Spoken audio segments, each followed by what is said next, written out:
మనకు నిజమైన సంతోషం ఎప్పుడు లభిస్తుందో తెలుసా? మన సంతోషాన్ని 10 మందితో పంచుకోగలిగినప్పుడు. అంటే ఎవరికైనా సరే సాయం చేసినప్పుడు. చిన్న చిన్న సహాయం, పెద్దగా భారీగా ఏం చేయాల్సిన అవసరం లేదండి. చిన్న చిన్న సహాయాలు అవసరమైన వాళ్ళకి చేసినప్పుడు.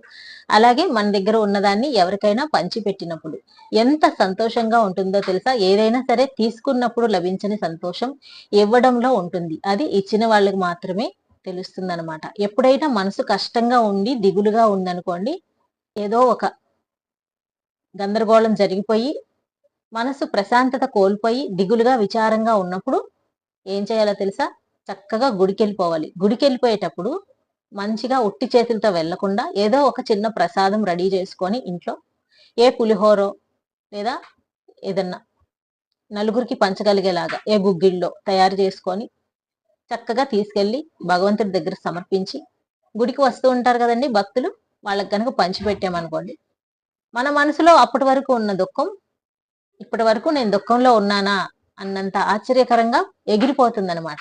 ఇదంతా ఎందుకు జరుగుతుందంటే, మనం ఎదుటి మనిషికి ఇవ్వగలుగుతున్నాము. మన దగ్గర ఉన్నది ఏదో చిన్నది, దానివల్ల వస్తుంది మనకి సంతోషము. ఒకసారి మీరు కూడా ట్రై చేసి చూడండి. నేనైతే చేస్తూ ఉంటానండి. చాలా బాగా అనిపిస్తుంది.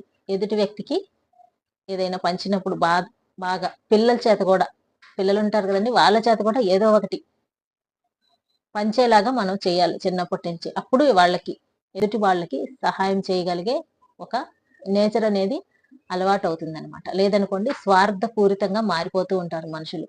స్వార్థపూరితంగా ఉన్నంత వరకు కూడా ఎక్కడ మనకి సంతోషం లభించదు. నిజమైన సంతోషం కావాలంటే ఇవ్వగలిగినప్పుడే ఆ సంతోషాన్ని మనం పరిపూర్ణంగా అనుభవించగలుగుతాము. మీరు కూడా ప్రయత్నించి చూడండి. మీరు కూడా దుఃఖంలో ఉన్నారనుకోండి, బాధలో ఉన్నారనుకోండి, మంచిగా మీ దగ్గరున్న గుడికెళ్ళి చక్కగా ఏదో ఒక ప్రసాదం పంచిపెట్టి చూడండి. ఎంత సంతోషం ఉంటుందో అంత సంతోషం ఖచ్చితంగా ఉంటుంది ఫ్రెండ్స్. వీడియో నచ్చితే లైక్ చేయండి. మరిన్ని మంచి మంచి వీడియోల కోసం మన ఛానల్ని సబ్స్క్రైబ్ చేసుకోండి. మీకు ఏదైనా ఒక అంశం గురించి మాట్లాడాలి అని అనిపిస్తే నాకు కామెంట్ సెక్షన్లో తెలియచేయండి. నేను ఖచ్చితంగా దాని గురించి మాట్లాడతాను. నమస్కారం.